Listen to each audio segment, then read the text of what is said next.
remember the first time you ever tried chocolate lava cake? You dug your fork into this unassuming little cake and suddenly this gooey, molten center poured forth. And you thought to yourself, what kind of magic is this?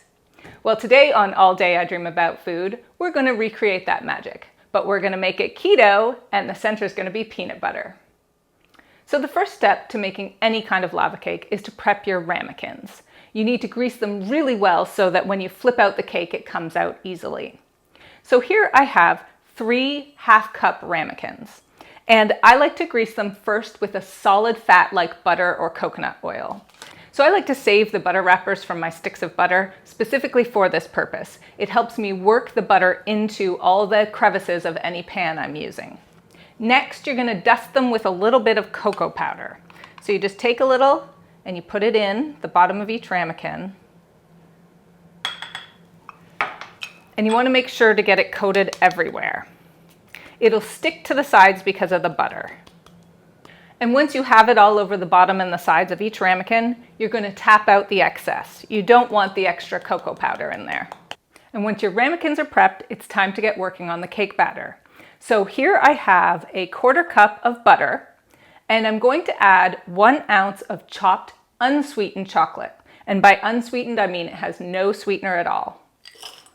And we're going to melt these together. I'm going to do it in my microwave, but you could easily do it in a pan if you preferred. So once your chocolate and butter are melted, you want to whisk them together. And then we're going to whisk in 3 tablespoons of granulated swerve sweetener.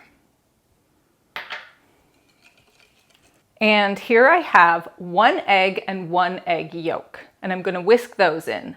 Using just yolk for some of the egg helps make it gooier. Lava cakes generally take a little bit of flour, not very much. So I am adding 3 tablespoons of almond flour. I'm also going to add a 1/4 teaspoon of vanilla and just a pinch of salt. Make sure to break up all the clumps in your almond flour.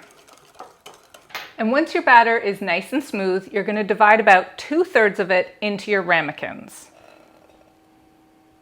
You want to make sure you've got enough to cover the bottom of every ramekin. And I recommend actually putting your ramekins on a baking sheet so you can get them in and out of the oven more easily. And now for the peanut butter. You really want a creamy consistency for this so it oozes out properly. So for this, I'm going to use Justin's because it's all natural and it's really nicely, smoothly ground. You could really use any nicely ground nut butter here. I have a suggestion if you want to try it. The new Chalk Zero chocolate hazelnut butter would be fabulous in this.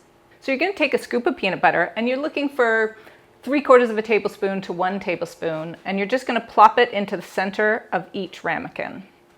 Then you're going to take the remaining batter and you're going to pour it over top, making sure to cover up the peanut butter.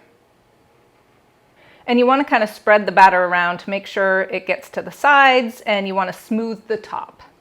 And now our chocolate peanut butter lava cakes are ready for the oven. They go in at 375 for about 10 to 12 minutes.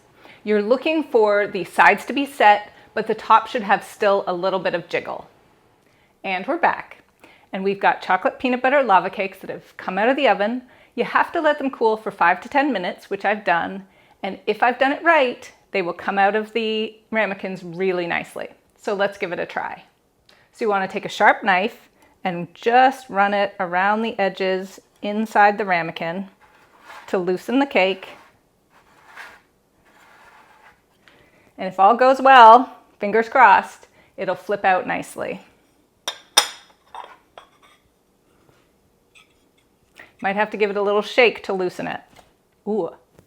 Okay, here we go. Oh, it came out perfectly. Fantastic. Now let's dig into this little cake and see how it looks. Oh my goodness, would you look at that. Beautiful, melty peanut butter oozing out of a keto chocolate lava cake. Now that's what I call pure magic. For this magical keto recipe and so many more, please check out alldayidreamaboutfood.com.